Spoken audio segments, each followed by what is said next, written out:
এই বৃষ্টি বৃষ্টি ওয়েদারে আজকে চলে আসলাম সমুদ্র সৈকতে। আর আমাদের খুলনার মধ্যেও যে এত সুন্দর সমুদ্র সৈকত আছে, এই ওয়েদারে না আসলে তো বুঝতেই পারতাম না। হ্যালো এভরিওয়ান, আসসালামু আলাইকুম। আমি লাবণ্য চলে আসলাম নতুন একটা ভিডিও নিয়ে। বৃষ্টি ভেজা রাস্তা, বৃষ্টি ভেজা পরিবেশ, এই সুন্দর পরিবেশে মন চাচ্ছে কোনো এক নদীর পাড়ে ঘুরতে যেতে। যেহেতু মনে চাইছে তাহলে তো যেতেই হবে। আর বৃষ্টিতে কিন্তু রাস্তাটা অসাধারণ লাগছে, তাই এই যে সুন্দর পরিবেশ উপভোগ করতে করতে চলে যাচ্ছে আজকে পটিয়াঘাটা নদীর পাড়ে। আর এইটা হচ্ছে পটিয়াঘাটার রাস্তা। এই যে এই রাস্তাটা কিন্তু একদম সোজা নদীর পাড়ে চলে গেছে। আর আমরা একটু যাচ্ছি গ্রাম এলাকায়। আর এই গ্রামের ভিতরেও কিন্তু একটা সুন্দর নদীর পাড় আছে।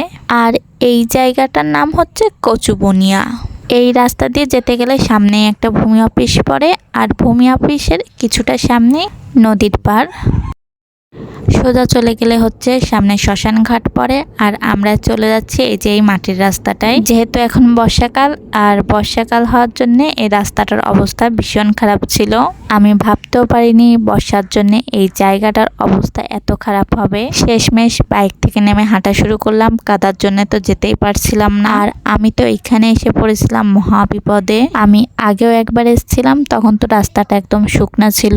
বৃষ্টির কারণে নদীর পাড়ে যাওয়ার রাস্তাটা একদম খারাপ ছিল। দেখতেই পাচ্ছেন জুতা খুলে একদম হাতে নিতে হয়েছে। উপর থেকে যাওয়ার কোনো রাস্তাই নেই, সবাই এভাবে মাঠের পাশ থেকে যাচ্ছে। আপনাদের ভাইয়ার সঙ্গে ছিল বলে নদীর পাড়ে যেতে পেরেছি, না হলে একা আসলে তো এই জায়গাটা এত পিছলা ছিল, পরে একদম আছাড় খেতাম।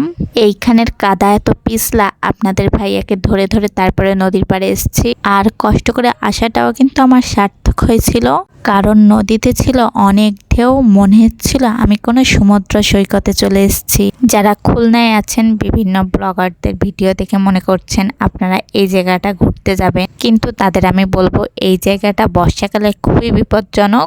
আপনারা বর্ষাকাল বাদে অন্য সিজনে এই জায়গাটা ঘুরতে আসতে পারেন।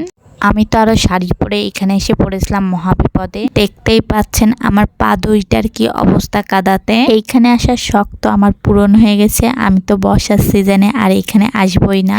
যাই হোক, কষ্ট করে আমি কিন্তু একটা অসাধারণ ভিউ পেয়েছিলাম। নদীতে এত ঢেউ ছিল, মনে হচ্ছিল আমি কোনো সমুদ্র সৈকতে চলে এসেছি। নদীর পানিগুলো একদম সমুদ্রের পানির মতন আছড়ে পড়ছিল, আর ছিল প্রচন্ড বাতাস। মনে হচ্ছিল আমি তো কোনো বিচে চলে এসেছি। নদীর এত সুন্দর দৃশ্য আমি কখনো দেখিনি। আমার তো শুধু চুপ করে দেখতেই ইচ্ছা করছে, আর চুপ করে নদীর পানির শব্দগুলো শুনতে ইচ্ছা করছে। নদী সাগরের পানির শব্দগুলো শুনতে না আমার অনেক ভালো লাগে।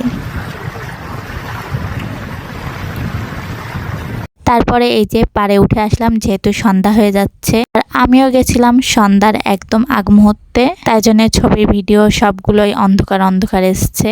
আর দূরে ওই যে জেলেরা নৌকা নিয়ে মাছ ধরছিল, আর নৌকায় ছোট ছোট হারিকেনের মতন লাইট জ্বালানো ছিল।